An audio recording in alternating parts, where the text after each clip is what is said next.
जानकी जीवन स्मरण जय जय राम। धीरज धर्म मित्र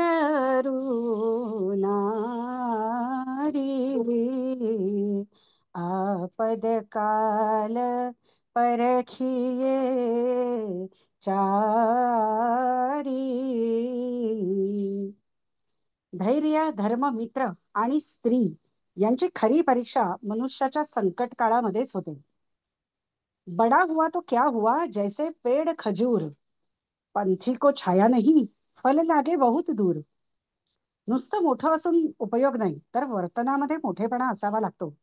नाहीतर खजुराचा वृक्ष पहा, मोठा आहे ना, सावली देतो, फळ तर कितीतरी दूर, त्यांचा समाजाला काहीच उपयोग नाही. काम क्रोध मद लोभ की जो लव मन में खान, तो लव पंडित मूर्ख हो, तुलसी एक समान. जोपर्यंत मनामध्ये काम क्रोध मद लोभ ठाण मांडून आहेत, तोपर्यंत पंडित आणि मूर्ख मनुष्य यांची पातळी एकच, असा उपदेश करणारे, समाजाला विविध दिशा दाखवणारे, सामाजिक आणि धार्मिक परिवर्तन करणारे उत्तर भारतातील महान संत गोस्वामी तुलसीदास यांची आज जयंती आहे. त्यानिमित्ताने त्यांचा संतवाडीमध्ये अल्पसा परिचय करून घेऊ. संपूर्ण उत्तर भारतामध्ये उत्तर रामचरित मानस माहित नाही किंवा रामचरित मानस माहिती नाही, हनुमान चालिसा वाचली नाही, ऐकली नाही, असा मनुष्य सापडणं कठीणच आहे. जगातल्या 100 श्रेष्ठ काव्यांमध्ये रामचरित मानस या ग्रंथाने स्थान मिळवलेलं आहे. याचे रचनाकार अर्थातच तुलसीदास यांचा जन्म 15व्या शतकामधला. सर्वच ऐतिहासिक श्रेष्ठ व्यक्तींप्रमाणे यांच्याही जन्माचा वाद आहेच. काहींच्या मते 16वं शतक, काहींच्या मते 15वं शतक. पण श्रावण शुद्ध सप्तमी यावर मात्र एकमत आहे, जो की आजचा दिवस आहे. उत्तर प्रदेशात सोरो येथे भारद्वाज गोत्राचे आत्माराम दुबे आणि त्यांची पत्नी हुलसी यांच्या पोटी तुलसीदासांचा जन्म झाला. अशी आख्यायिका आहे की मातेच्या गर्भात 12 महिने वास केल्यानंतर त्यांचा जन्म झाला. तोंडामध्ये 32च्या 32 दात होते आणि जन्माला येताच ते रडले नाहीत, तर पहिला शब्द त्यांनी राम असा उच्चारला, म्हणून त्यांचं नाव राम बोला असं ठेवलं. दुर्दैवाने त्यांच्या जन्मसमयी काही अशुभ घटना घडल्या आणि केवळ 4 दिवसांच्या त्या नवजात बालकाचा माता पित्यांनी त्याग केला. पुनिया नामक एका स्त्रीने त्या बाळाला हरिपूर येथे नेऊन सुमारे 5.5 वर्ष त्यांचं लालन पालन केलं. पण तिच्या मृत्यूमुळे एक दरिद्री अनाथ बालक म्हणून दारोदार भिक्षा मागून उदरनिर्वाह करायची त्यांच्यावरती वेळ आली. असं मानतात की साक्षात देवी पार्वतीने एका ब्राह्मण स्त्रीच्या रूपात त्यांना रोज जेवायला घातलं. अनंताचार्यांचे शिष्य नरहरिदास हे त्यांना अयोध्येला घेऊन गेले. त्यांची त्यांनी मुंज केली आणि त्यांचा शिष्य म्हणून स्वीकार केला. तुलसीदास या नावाने त्यांना वैराग्य दीक्षा दिली आणि त्यांचं शिक्षण सुरू झालं. एक दिवस नरहरिदास त्यांना विशेष वराह क्षेत्र सोरो येथे घेऊन गेले, जिथे त्यांनी पहिल्यांदा रामायण ऐकलं. यानंतर पंचगंगेच्या घाटावर म्हणजे पुन्हा वाराणसीला ते आले आणि गुरु शेष सनातन यांच्याकडून 4 वेद, संस्कृत व्याकरण, 6 वेदांग, ज्योतिष आणि 6 हिंदू दर्शन यांचा सुमारे 15 ते 16 वर्ष त्यांनी अभ्यास केला. त्यांच्या विवाहाबद्दल 2 मतप्रवाह आहेत. एक तर ते आजन्म ब्रह्मचारी होते, त्यांचा विवाहच झालेला नाही असं मानणारे आहेत. तर दुसरी आख्यायिका अधिक लोकप्रिय आहे. गोंडा जिल्ह्यातील नारायणपूर गावच्या पराशर गोत्री कुटुंबातील दीनबंधू पाठक यांची मुलगी रत्नावली हिच्याशी त्यांचा विवाह झाला अशी आख्यायिका आहे. रत्नावली अत्यंत सुस्वरूप होती, त्यामुळे तिच्या मोहात तुलसीदास गुरफटून गेले. त्यांना तारक नावाच्या एका पुत्राची प्राप्ती झाली, पण तो अल्पवयातच मृत्यू पावला. एके दिवशी तुलसीदास हनुमान दर्शनाला गेले असता रत्नावली आपल्या भावाबरोबर माहेरी राहायला गेली. तुलसीदासांना हे समजताच पत्नीविरह असह्य होऊन रातोरात दुथडी भरून वाहणाऱ्या सरजू नदीला त्यांनी पार केलं. रत्नावलीच्या खिडकीमध्ये एक साप लोंबकळत होता. त्यालाच दोरी समजून त्याला धरून ते वर चढले आणि रत्नावलीला भेटले.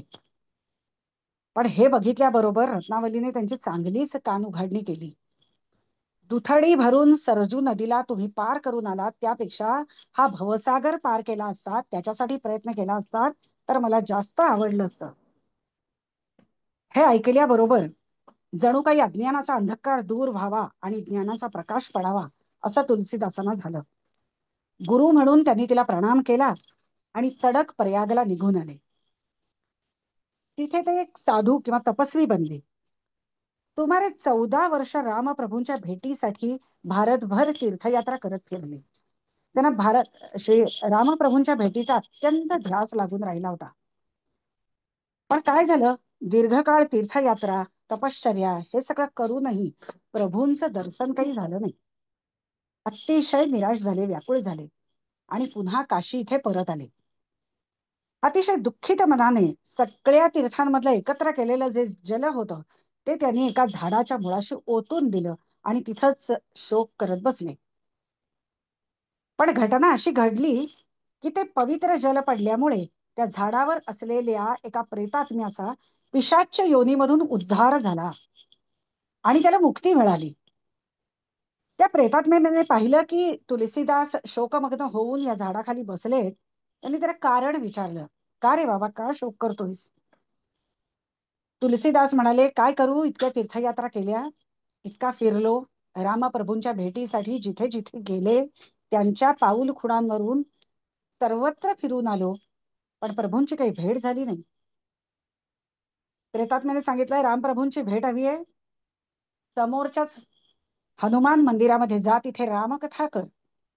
जिथे जिथे रामकथा चालू असते तिथे तिथे हनुमंतांचा वास असतो. त्यांना ओळख, त्यांचे चरण धर, ते तुला प्रभूंची भेट घडवून आणतील. त्याप्रमाणे तुलसीदासांनी हनुमान मंदिरामध्ये रामकथा सांगायला सुरुवात केली.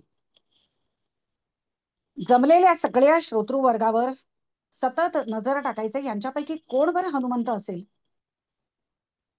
असा शोध घेता घेता घेता एके दिवशी त्यांच्या असं लक्षात आलं की सर्व श्रोतृवृंदाच्या अगदी शेवटी एक अत्यंत वृद्ध आणि अंगावरती कुष्ठ असलेला एक वृद्ध ब्राह्मण रोज रामकथा सुरू व्हायच्या सुमाराला येऊन बसतो आणि रामकथा संपताच तडक उठून कुठं जातो हे काही समजत नाही. 8 दिवस निरीक्षण केल्यानंतर त्यांच्या असं लक्षात आलं की कदाचित हेच हनुमंत असू शकतील की काय. 8 दिवसांनी रामकथा संपता क्षणीच त्यांनी त्या वृद्ध माणसाचा पाठलाग केला. ती वृद्ध व्यक्ती आपल्या वृद्धत्वाला न शोभेल अशी झप झप झप झप पावलं टाकत नदीच्या तीरापर्यंत गेली आणि तिथल्या अरण्यामध्ये गुप्त झाली. तुलसीदास अत्यंत कासावीस होऊन त्यांचा शोध घेऊ लागले आणि त्या ठिकाणी त्यांनी आर्त साद घातली की हनुमंता, मी तुम्हाला ओळखलंय, मला दर्शन द्या. तुम्ही जर दर्शन दिलं नाही तर मी इथंच प्राणत्याग करीन. आणि हे ऐकल्यानंतर हनुमंत प्रसन्न झाले. हनुमंतांनी त्यांना सगुण रूपामध्ये दर्शन दिलं आणि विचारलं की का तू माझ्या का मागे येतोयस. तुलसीदासांनी सांगितलं, मला तुमच्या कृपेने प्रभू रामचंद्रांचं दर्शन हवं आहे. हनुमंत म्हणाले, अगदी, अरे ते इतकं सोपं आहे का, त्याच्यासाठी तपश्चर्या लागते. तुम्ही सांगाल तितकी तपश्चर्या करायची माझी तयारी आहे, पण मला तुम्ही त्यांचा पत्ता सांगा. मला रामप्रभूंना भेटायची अतिशय तळमळ आहे. देवाला भेटायचं तर अंतःकरणामध्ये तळमळ असणं फार आवश्यक असतं. नाहीतर तुम्हाला आम्हाला सगळ्यांना देवाला भेटायचं असतं, पण खरं म्हणजे तो समोर उभं राहिला ना तर काय मागावं हे सुद्धा त्यावेळेला आठवणार नाही. हनुमंतांनी सांगितलं, चित्रकूट पर्वतावरती जा. चित्रकूट पर्वतावर तिथे तपश्चर्या कर, तुला रामप्रभूंचं दर्शन घडेल. तुलसीदास चित्रकूट येथे गेले. रोज तपश्चर्या करावी, प्रदक्षिणा घालावी आणि असं करत असताना 2 सुंदर राजकुमार घोड्यांवर बसून खांद्यावर धनुष्यबाण घेऊन जाताना त्यांना दिसले. तुलसीदास देहभान हरपून बघत राहिले आणि ते दोघंही दृष्टीआड झाले. तात्काळ हनुमंतांनी प्रकट होऊन विचारलं, काय दर्शन झालं का? तेव्हा आपण प्रभूंना ओळखलं नाही याचा तुलसीदासांना पश्चाताप झाला. अतिशय दुःख झालं. पुन्हा हनुमंतांच्या चरणी लागले. कसंही करा, आपण म्हणतो ना, एक चान्स अजून एक मिळाला तर बरं होईल, तसंच त्यांनीही केलं. त्यांचं दुःख बघितलं. हनुमंत म्हणाले, ठीक आहे, काळजी करू नको. उद्या प्रभात समयी तुला पुन्हा एकदा प्रभूंचं दर्शन होईल, तेव्हा मात्र जागरूक राहा. दुसऱ्या दिवशी मौनी अमावास्या होती. या मौनी अमावास्येचं सुद्धा उत्तर भारतामध्ये खूप महत्व आहे. ही मौनी अमावास्या प्रारंभ झाली आणि प्रभात समयी तुलसीदास चंदन उगाळायला लागले. चंदन उगाळता येतोच एक तेजःपुंज बालक येऊन चंदन मागू लागला आणि पुन्हा ते रूप पाहून तुलसीदास देहभान हरवले. आता मात्र त्यांना भानावर आणण्यासाठी हनुमंतांनी एका पोपटाचं रूप घेतलं आणि दोहा म्हटला, चित्रकूट के घाट पर भई संतन की भीड. चित्रकूटाच्या घाटावरती संतांची गर्दी उसळली आहे. आणि काय आहे? तुलसीदास चंदन घिसे. या सगळ्या संतांमध्ये तुलसीदास चंदन उगाळतायत आणि तिलक देत रघुवीर. हा दोहा ऐकल्याबरोबर तुलसीदास भानावर आले. त्यांच्या लक्षात आलं, आपल्याकडे हे जे चंदन मागतायत हे स्वतः प्रभू रामचंद्र आहेत. पण तरीही काय करावं तुलसीदासांना समजेना. तेव्हा प्रसन्न वदनाने प्रभूंनी स्वतःच्या हाताने ते चंदन उचललं, आपल्या स्वतःच्या भाली लावलं, तुलसीदासांच्या मस्तकी लावलं. वरद हस्त तुलसीदासांच्या मस्तकी ठेवला आणि अंतर्धान पावले. तुलसीदासांना परमानंद झाला. साक्षात आराध्य दैवताची भेट झाली. त्यांनी हनुमंतांची आज्ञा घेतली आणि पुन्हा अयोध्येला आले. अयोध्येला माघ पर्व सुरू होतं. या पर्वाच्या 6व्या दिवशी त्यांना भारद्वाज आणि याज्ञवल्क्य मुनींचं दर्शन झालं. सुकर क्षेत्री पूर्वी ऐकलेलं रामायण त्यांना पुन्हा तिथे ऐकायला मिळालं आणि पर्व संपून काशीला परत आल्यावर त्यांच्यामधली कवित्व शक्ती जागृत झाली. ते संस्कृत मध्ये पद्यरचना करू लागले. पण गंमत अशी की ते दिवसभर जी संस्कृत पद्यरचना करत, रात्र झाली की ते सगळं नष्ट होऊन जाईल. असं सतत 8 दिवस झाल्यानंतर भगवान शंकरांनी स्वप्नात येऊन त्यांना आपल्या भाषेत सर्वसामान्यांना समजणारी त्यांची जी मातृभाषा होती हिंदी, या भाषेत काव्य करण्याचा आदेश दिला. पहा, काही वेळेला ना संतांची अ, जीवनी म्हणजे संतांचा जीवनकाल फार सारखा असतो असं म्हटलं तर चुकीचं होणार नाही. ज्ञानदेवांना सुद्धा गुरूंनी आज्ञा केली की गीतेतलं ज्ञान आहे हे प्राकृतामध्ये आण. तसंच भगवान शंकरांनी तुलसीदासांना पण सांगितलं की हे जे रामायण आहे सर्वसामान्यांना जे अ, सहज समजत नाही, हे तू तुझ्या मातृभाषेमध्ये आण. ते झोपेतून खडबडून जागे झाले. तो साक्षात पार्वती समोर प्रकट झाले.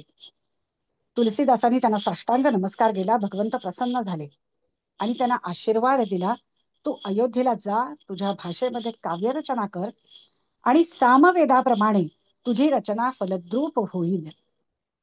त्याप्रमाणे ते अयोध्येला परत आले. संवत 1631 सुरू झालं. त्रेतायुगामध्ये रामजन्माच्या दिवशी जो योग होता तसाच योग त्याही वर्षी रामनवमीला आला होता. प्रातःकाली तुलसीदासांनी रामचरितमानस रचनेला सुरुवात केली.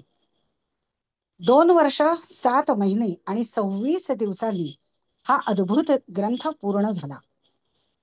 काशीला येऊन भगवंतांच्या आज्ञेने आणि इच्छेने त्यांनी भगवान विश्वनाथ आणि माता अन्नपूर्णा यांना रामचरितमानस ऐकवलं आणि रात्री मंदिरात ठेवलेल्या ग्रंथावर पहाटेच्या वेळी सत्यम शिवम सुंदरम ही अक्षरं उमटलेली उपस्थितांनी पाहिली.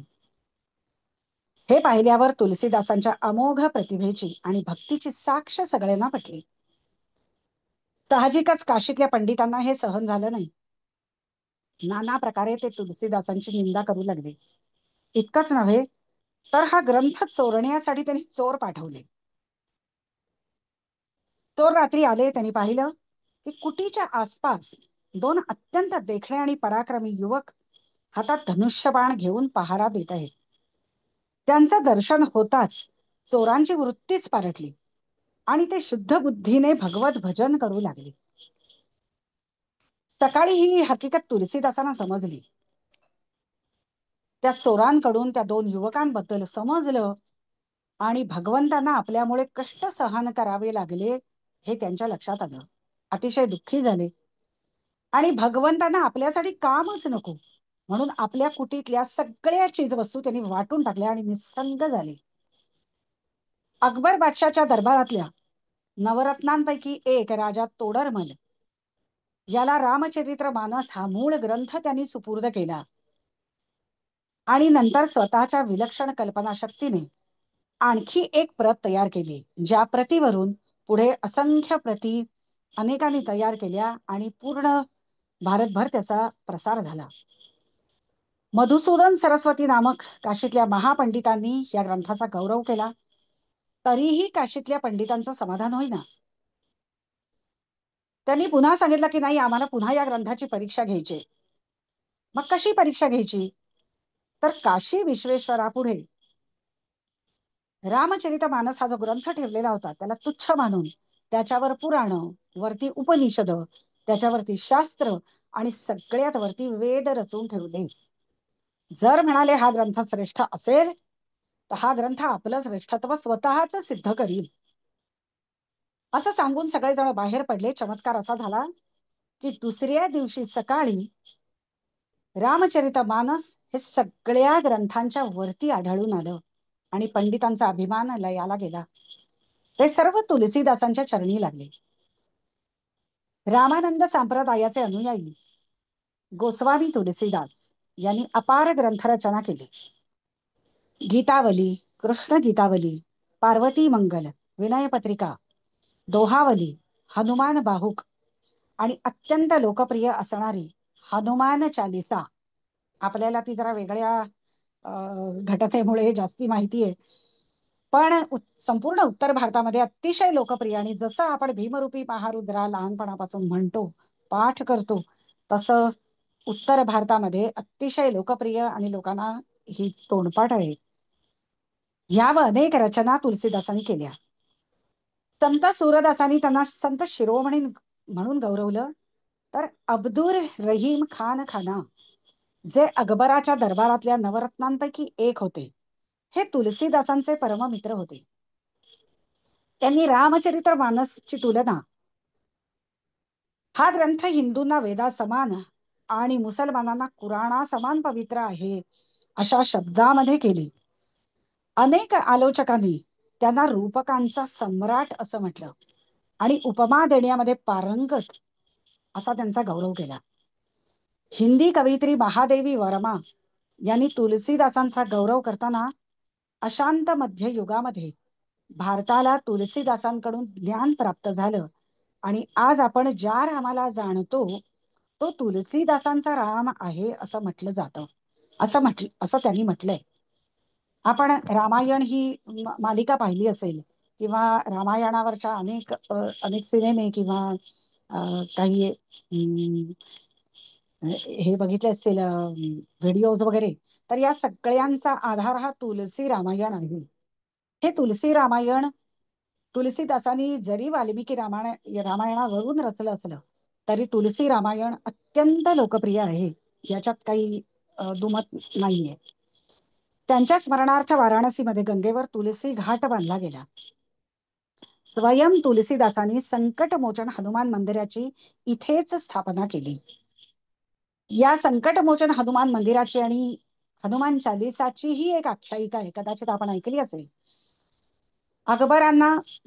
राजा अकबराला तुलसीदासांच्या रामभक्तीची खूण पटावी म्हणून त्यांनी तुलसीदासांना आपल्या दरबारामध्ये आमंत्रण दिलं आणि सांगितलं, तुझी रामभक्ती किती प्रखर आहे हे मला सिद्ध करून दाखव.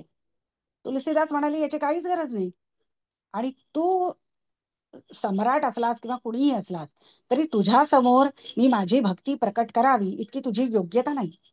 हे कळल्याबरोबर अकबराला भयंकर राग आला आणि त्याने त्यांना तुरुंगात टाकले. बघूच तुझे राम प्रभू तुला कसे इथून सोडवतात, कसे वाचवतात. तुलसीदास म्हणाले, रामप्रभूंची काय गरज आहे, त्यांचे सेवकच माझी इथनं सुटका करतील. आणि त्यांनी हनुमान चालिसा रचलं. हनुमान चालिसा म्हणायला सुरुवात केल्याबरोबर कसे कुठून हजारोंच्या संख्येने वानर त्या ठिकाणी एकत्रित झाले. आग्र्याच्या तुरुंगावर त्यांनी हल्ला केला. तो तुरुंग तोडून मोडून टाकला आणि तुलसीदासांची तिथून सुटका केली. ही आख्यायिका संपूर्ण उत्तर भारतामध्ये अत्यंत खरी मानली जाते. खरं खोटं यातलं आपल्याला त्यातला इतिहास माहिती नाही, पण ही आख्यायिका आणि हनुमान चालिसा ही दोन्ही अत्यंत लोकप्रिय आहेत. आणि त्यानंतरच त्यांनी संकटमोचन हनुमान मंदिराची वाराणसीमध्ये स्थापना केली. रामलीला नाटकांची सुरुवातही तुलसीदासांनीच केली. ही रामलीला नाटकं आजही मोठ्या आनंदाने, जसं आपल्याकडे दशावतार किंवा नमन या लोककला केल्या जातात, तसं हे रामायणाचं लोककला रूप आहे. आणि ही मोठ्या उत्साहाने आणि भक्तिभावाने संपूर्ण उत्तर भारतामध्ये ही रामलीलेची नाटकं केली जातात. महाराष्ट्रामध्ये समाज सुसंघटित करण्याचं जे कार्य ज्ञानराज माऊली आणि अनेक संतांनी केलं, तेच कार्य उत्तर भारतामध्ये तुलसीदासांनी केलं. जणू कॅलिग्राफी असावी किंवा ती अवगत असावी असं सुंदर हस्ताक्षर असणाऱ्या तुलसीदासांचं काव्य आधुनिक प्रकारामध्ये, आधुनिक प्रकाशन सुविधा नसतानाही जनमनापर्यंत पोचलं होतं. त्यांचं मूळ हस्ताक्षर आजही बघण्यासाठी उपलब्ध आहे आणि पाहिलं तर खरोखरच आश्चर्य वाटेल. आजही ते लाखो लोकांना मुखोद्गत आहे. श्रावण शुक्ल सप्तमीलाच 112 वर्षांचं प्रदीर्घ जीवन व्यतीत करून त्यांनी आपला देह ठेवला आणि रामचरणी विलीन झाले. राम नाम जपते जपते एक दिन हरी समाई, कहे तुलसी यह वचन सुन, हरी भजन से न भागई. असा संदेश देणारे परम राम भक्त गोस्वामी तुलसीदास यांना शतशः प्रणाम. प्रभू श्री रामचंद्र की जय. सुंदर, छान झालं. वा वा, सुंदर सुंदर. वा आज वा, तुमची अभ्यास भारी. छान छान वागीश, हो मस्त. थँक्यू. अभ्यास भारी.